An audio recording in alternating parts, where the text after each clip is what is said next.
Okay, so our next speaker is Dr. Matthew Kuiper. Dr. Matthew Kuiper completed his bachelor's in business leadership from Baker College, Cadillac, Michigan. While finishing his master's degree, he began working in the field of dementia care. Prior to moving to Malaysia to work with Firm L Foundation, he spent 7 years as one of the directors of a memory care facility in Louisville, Kentucky. Mr. Matthew Kuiper is currently studying at Bellarmine University, where his research interests include aging in low resource communities, dementia, and soul care. Okay, Dr. Matthew, we are ready for you. Start. Thank you.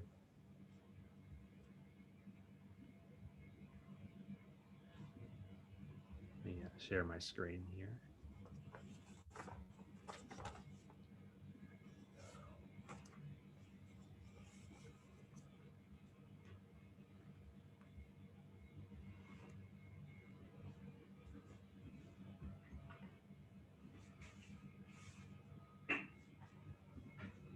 Sorry, one second.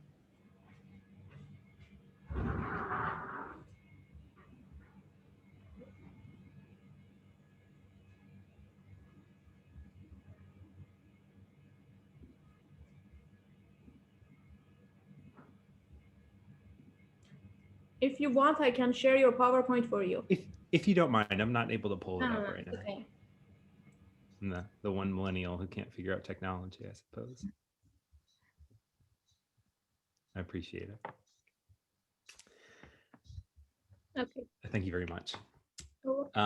If you will, I'll excuse me. It is still 5:40 in America, and I haven't had a chance yet to make it to the office, but I'm thrilled to be here. I've learned a lot. I especially enjoyed Dr. Majid's talk about self-efficacy and burden, and it correlates very strongly with what I'm going to be talking about today. I wanted to thank Mr. Krishna and Miss Anna. They have been very helpful, and I always communicate well, and so I appreciate everyone here, and this good conversation to have. I live in America right now, and we tend to be only focused on Western medicine. So it is great to be able to have these kind of conversations and hear other people's stories. I serve in an advocacy role, a little bit less medical or research, but more advocacy, and trying to work with communities. And so I'm going to be sharing some stories today from some of my experiences of working with both people who are experiencing dementia as well as spouses. So as it was discussed in my bio, for many years, I worked in a dementia care facility in Louisville, Kentucky. And this building was a full-time residential care unit that provided services for about up to 30 people. Typically, the people who moved into the community were experiencing moderate to severe dementia, so they were at the end of their lives. Their care partners, perhaps their caregivers, perhaps their spouses or their family members, were just exhausted. They had exhausted their emotional or their physical capabilities, and they were no longer able to care for their loved ones in the way that they demanded, that they needed. So as their loved ones came into the facility, the staff would quickly take over all the physical requirements. We would feed, we would bathe, and this would free the spouse or the family members to rest. And I began to see a spectrum as I provided care of responses from the spouses I thought was really interesting. Some of the spouses practically abandoned their loved ones, and they moved into new relationships. They felt that portion of their life was over. Our facility provided for their spouses, and they felt free to get back onto their normal lives. Some of them started dating again. Some of them got married, and they just moved on to their lives as best as they could, and would only show up for holidays and so forth. On the other end of the spectrum, some people spent all of their waking hours at the facility, and they only left for the night. So they get there at early, get there basically at dawn, and then spend the entire day with their spouses at the facility. In all of these cases, I largely found that the spouses were underserved and underrepresented. So I want to be able to tell some of their stories today. Spouses face very difficult challenges for caring for the physical needs of their loved ones, as was discussed by Dr. Majid in the earlier session, while they feel increasingly lonely. This loneliness and hurt is compounded as their relationship shifts from a husband and wife team to a care partner, caregiver relationship.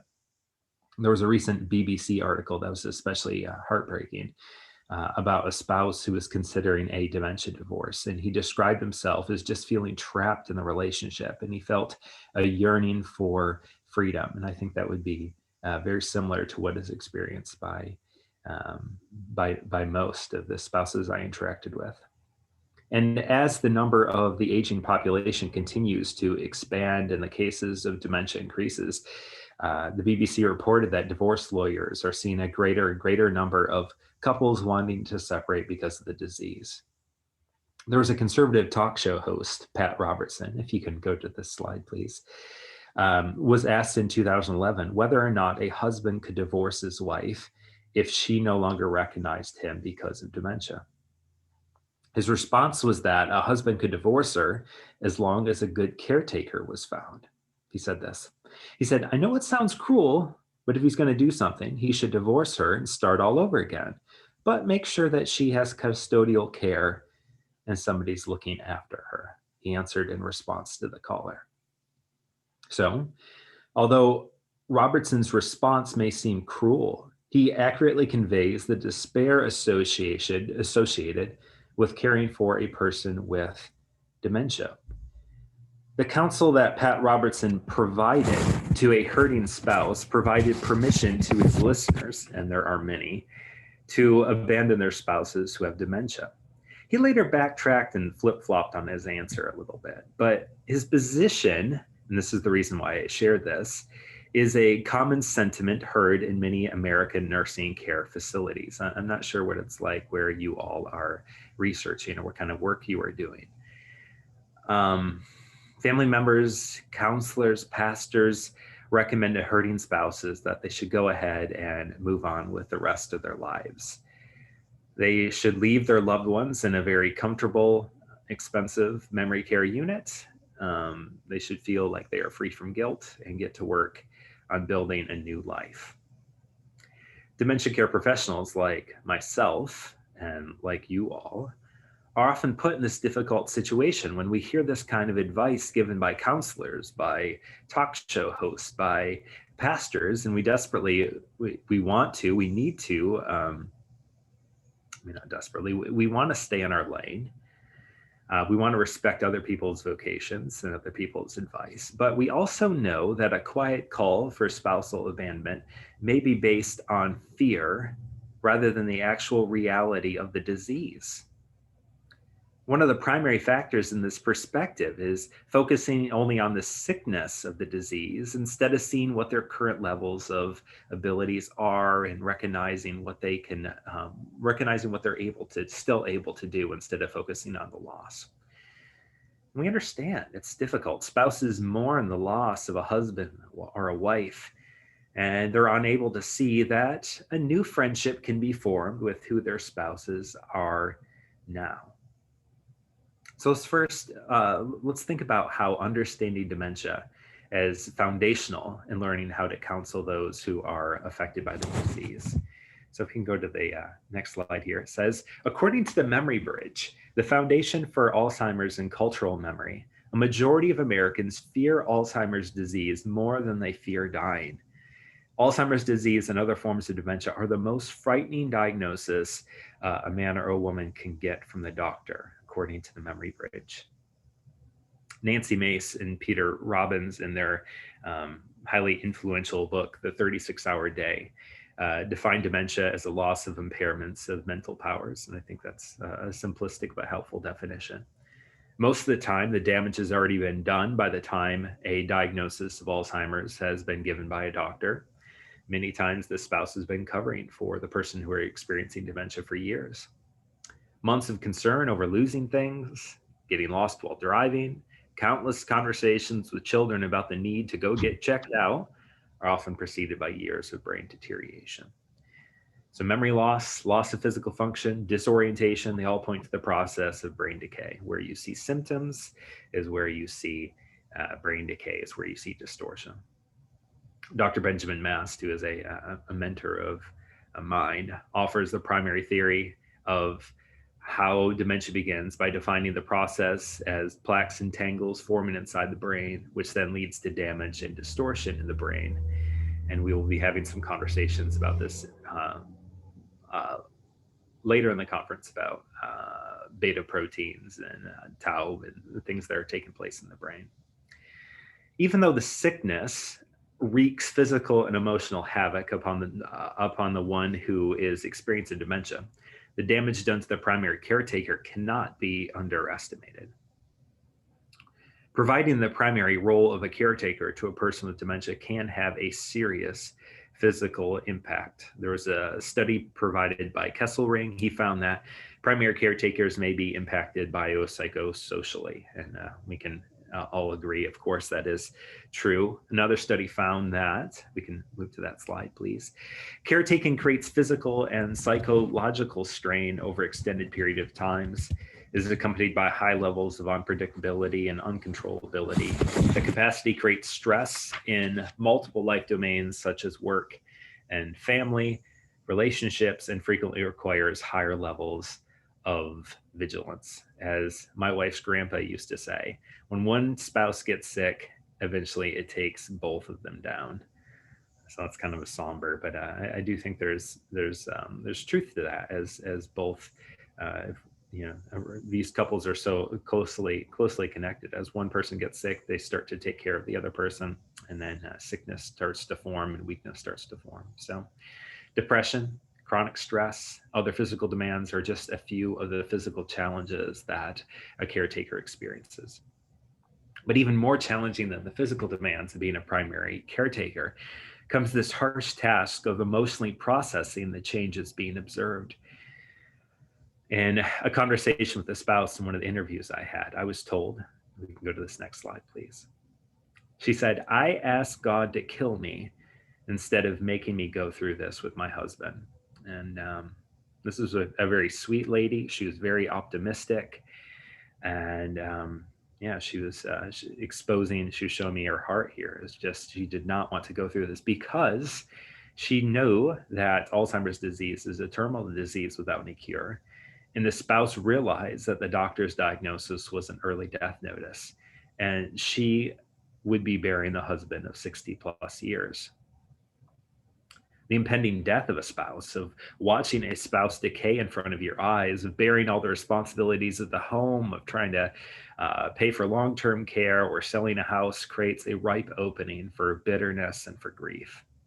Whereas in the event of death of a spouse, another spouse may move on. But the person with dementia is still there and increasingly more disconnected from the relationship or how they used to relate to each other in the past. When faced with such difficult physical illness, the spouse may respond in many premature, inappropriate, and damaging ways without appropriate counsel, or if they don't properly understand the disease.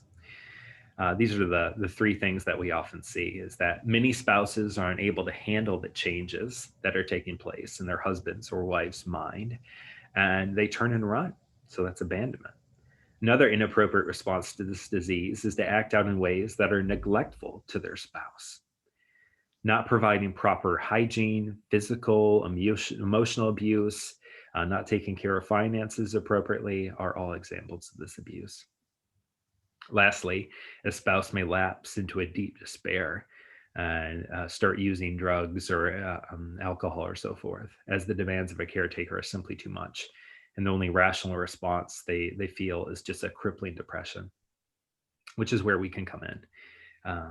By providing a compassionate ear, by providing helpful hands and informed counsel, we can provide assistance to this needy and growing demographic. So even though caring for a spouse with dementia is a terrible hardship, realizing the continuing value of the person, and this is where I'm going to go with my presentation here, allows for opportunities for healing, for growth, for understanding in a spouse. So in this presentation, I'm going to argue for the continued value of a person with dementia, from an understanding of their remaining personhood. And I also want to plead for us to realize the unique opportunities allotted from the disease for healing and hope. And that's true for both the spouse as well as for the communities, as to realize these unique opportunities. I was thinking about this during Dr. Majid's talk about how much environment, the environment in which a person living with dementia lives, about how that impacts how positively you feel about the disease. If you believe that you can still function in your community, if you feel like you are safe, if you feel like you can still go to the store, if you feel like people are looking out for you and taking care of you and wanting your best interest, how that can impact you positively. So, and I think communities can have a big part of that. So a common question asked by family members visiting at the memory care facility is Grandpa still there? I hear that often. And this question is a good one, and it's based upon what a child sees, contrasted with what he remembers. A grandchild remembers a strong grandfather whom he used to wrestle, hug, share ice cream, go fishing. Now he looks upon his grandfather, and perhaps it's been a while since he visited, and he sees a mere shell of the person he once knew. Although an individual goes through changes because of dementia, they're still there, but, and I like this word, they're hidden. Anyone working with people who are impaired with dementia or experiencing dementia will quickly tell you that all the physical changes that have taken place within the body, certain stimuli can bring the mind or the soul out of hiding. And that's why it's so important to engage in music, in painting, in art. In a sense, we beat back the shadows for a few minutes. And temporarily, the personality is returned or restored, and we're able to see who these people were prior to the disease, or who they still are. J.P. Moreland stated in a lecture at Biola, he said, just because in Alzheimer's, the mind depends on the brain to work, doesn't prove that the mind is the same thing as the brain any more than an engine in a car depends on the starter to work, proves that the engine is the same thing as the starter.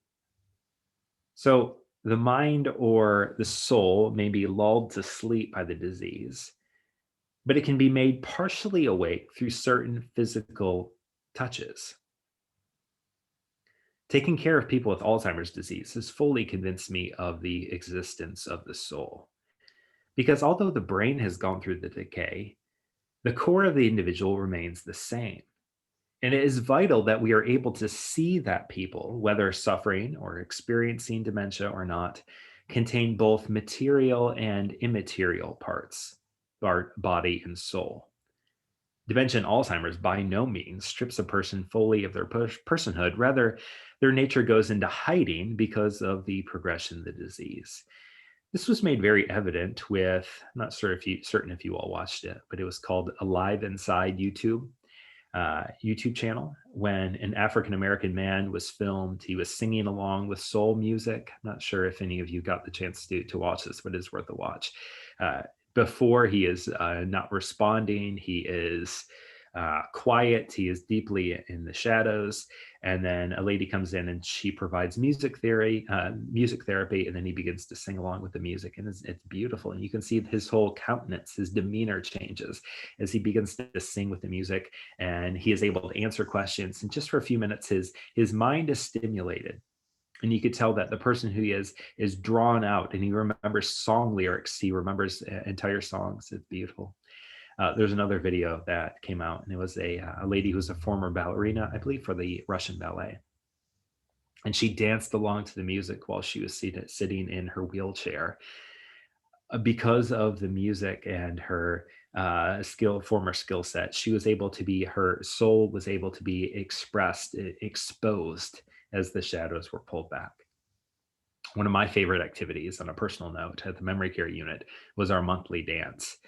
I would dim the overhead lights. I would bring out the disco ball and the dance lights, and I would lead my residents through the music of their generation. While their strength held out, they couldn't dance all night anymore. The entire community was just full of laughter, and they would sway back and forth. And at the sound of the twist, or la la la la bamba, or brown eyed girl, my residents would toss their canes, they would push back their walkers, they would shake off their sadness, and they would dance like no one was watching. It was incredible to watch the transformation that took place. It was quite the contrast when their family members would come in and they would be weary from the world and the long day of work. And you would look at them and say, who's the sick one here, really? And then they would see their father dancing suggestively with a cute nurse. Taught you something about the world a little bit. Who's sick now, really? American society, sadly, is often blind to these moments. And I'm thankful for channels like Alive Inside and different videos which can expose the reality of living with dementia. We're often blind to these moments, and we question whether or not an elderly person with dementia has value because they are not materially producing anything. Because they are not materially producing anything, therefore they are expendable.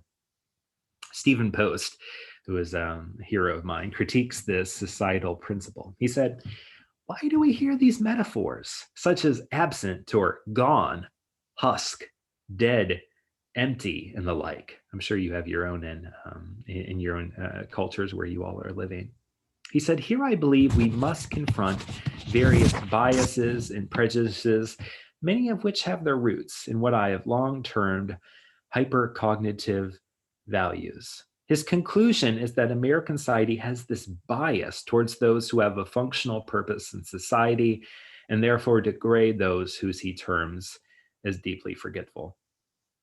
Americans tend to disdain those who they consider to freeload off the system, and you will recognize that with the welfare system in America.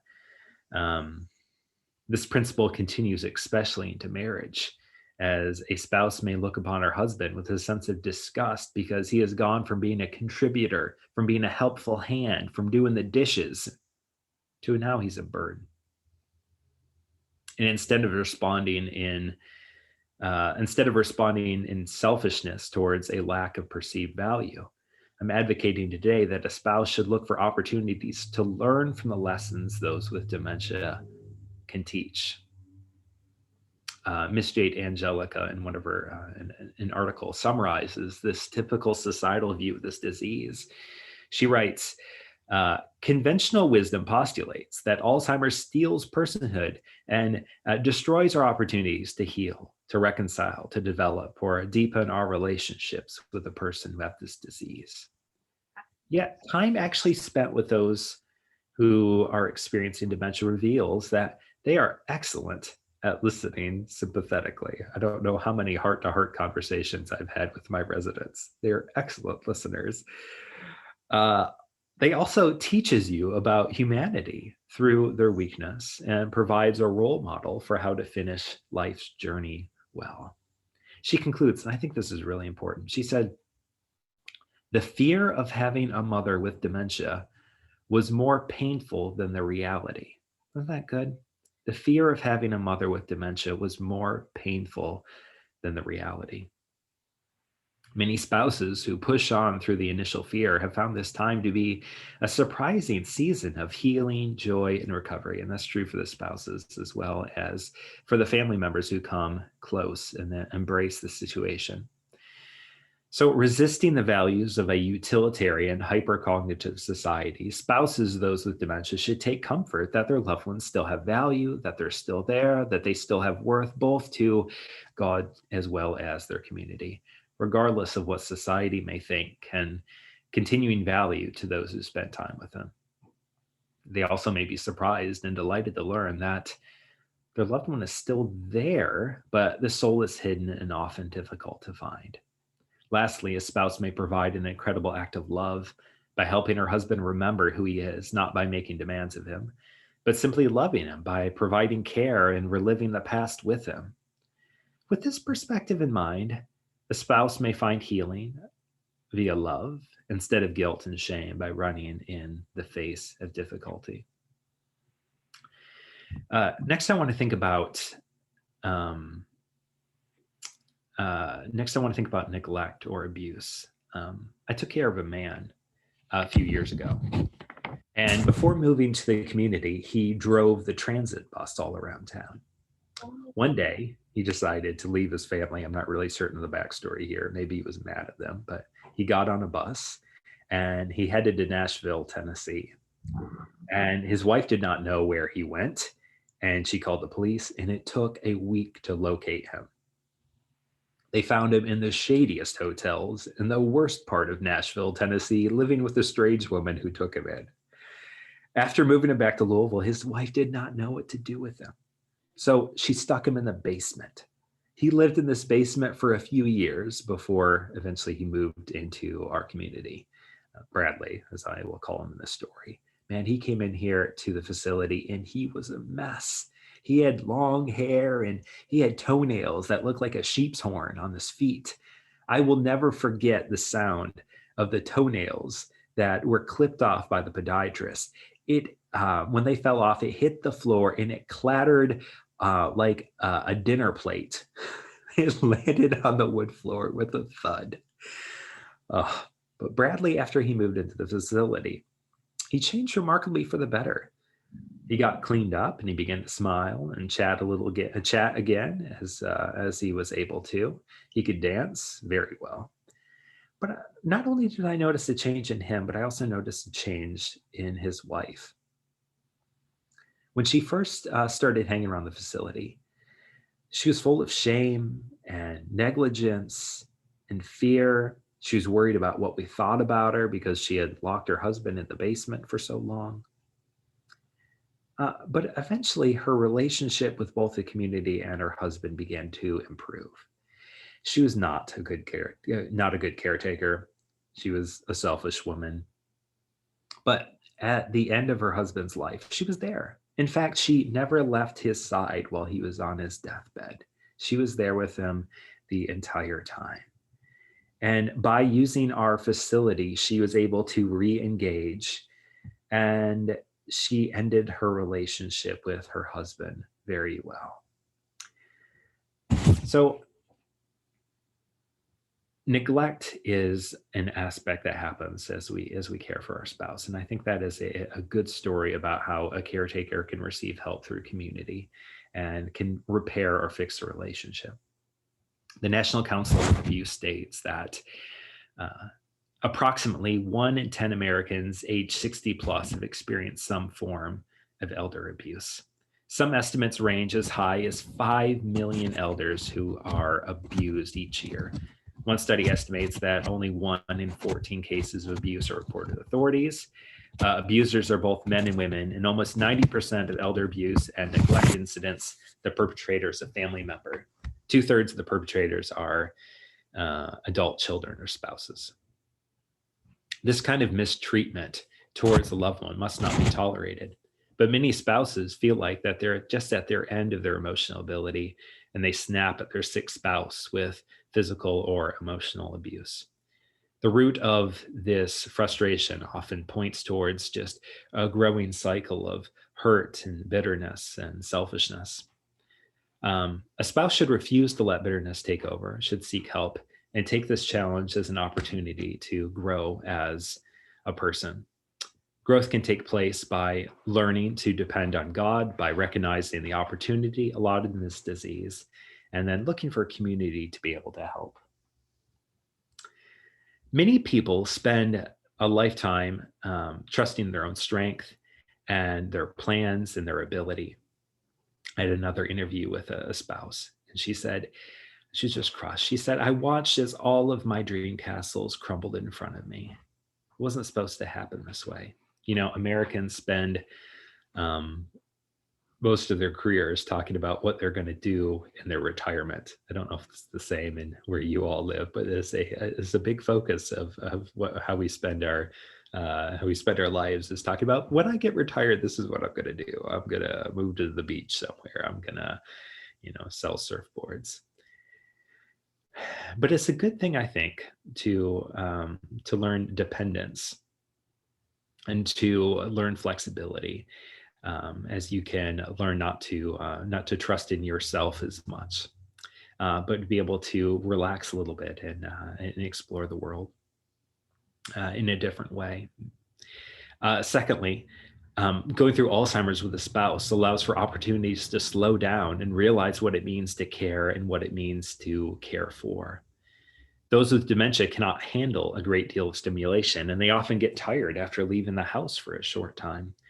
I would often load up the bus after at work, and I would take some of my residents, and we would go to the local library. And we would go and we would sit in the courtyard and we would look through picture books and we would look at all the people around us and read through magazines.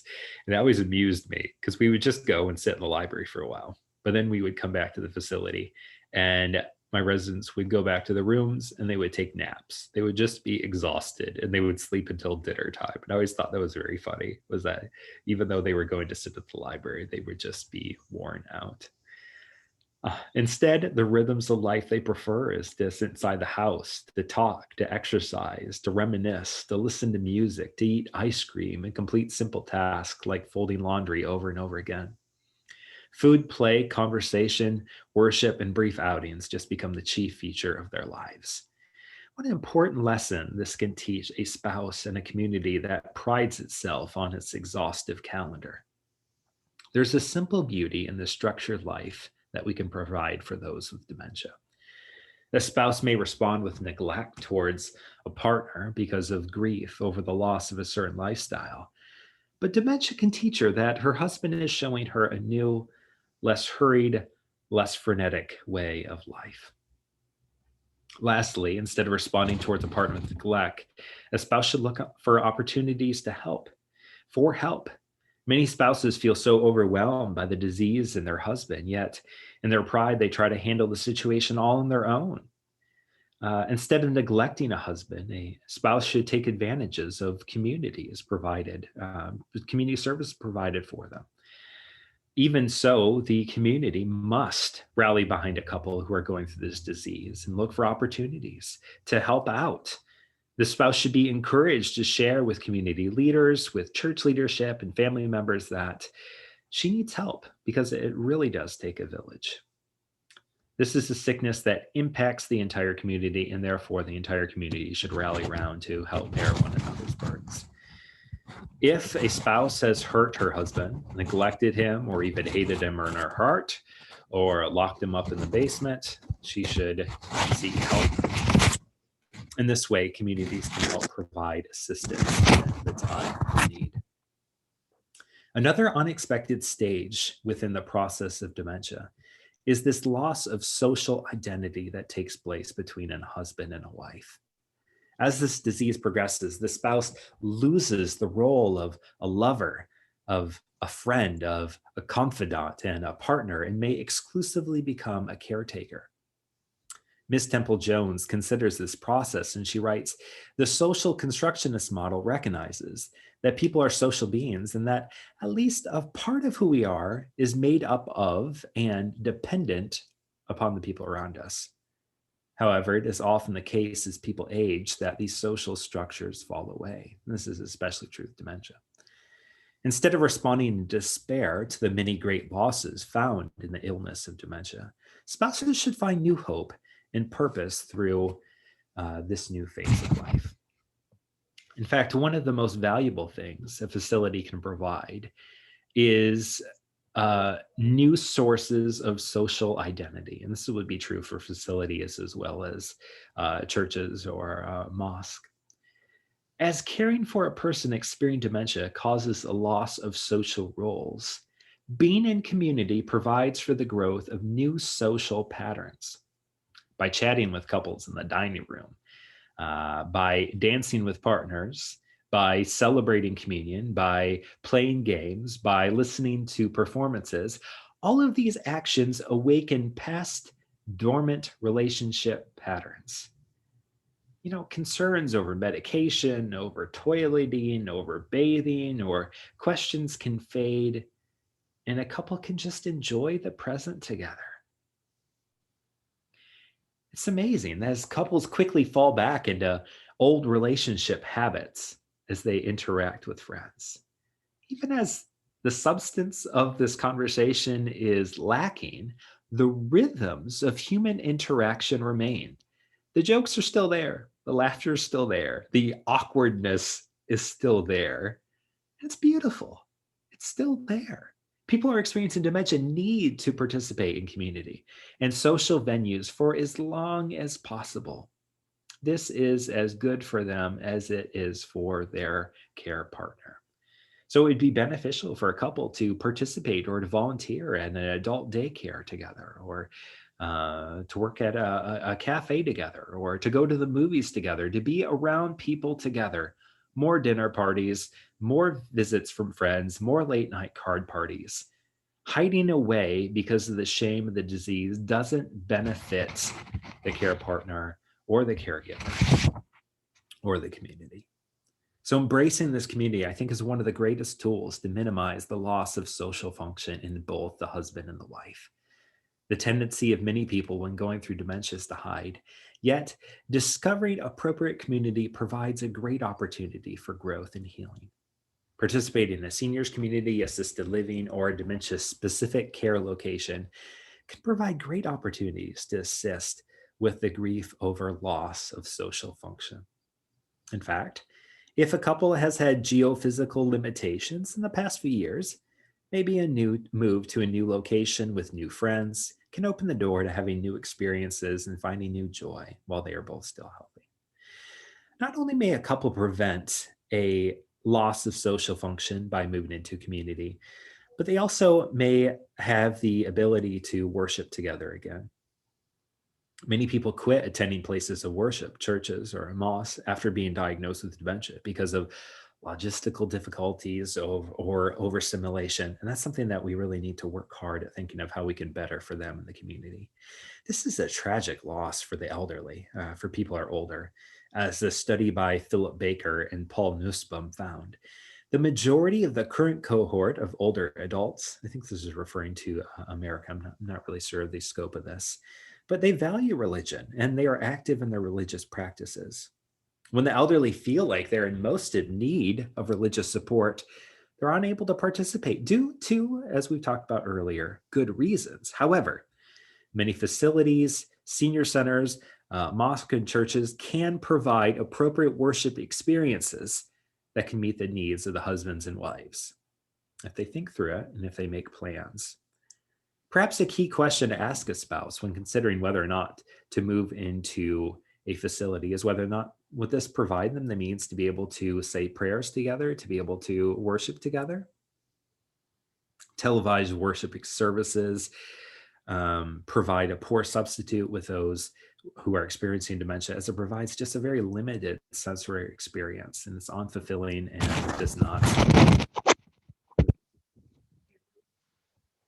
So worshiping together as a husband and wife, or as a community, provides a great reminder of past life experiences and points the couple towards the hope that they have in the future. So in conclusion, caring for a person with dementia is an incredibly challenging task for a spouse. Physical, financial, emotional challenges abound that can leave a marriage and a life just feeling shipwrecked and depressed. However, I believe that if we can move past the fear of the disease, the stigma of the disease, the shame of the disease, the shame of the loss of function, we can develop healthy communities that can care well for both the spouse and the person experiencing dementia. So thank you all very much for your time.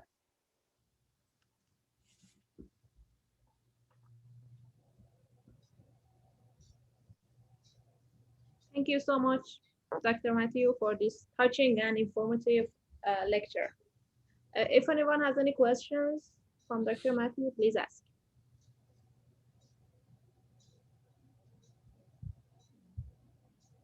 Okay, so I don't think anyone has any questions. Okay, everyone, we are going to for a half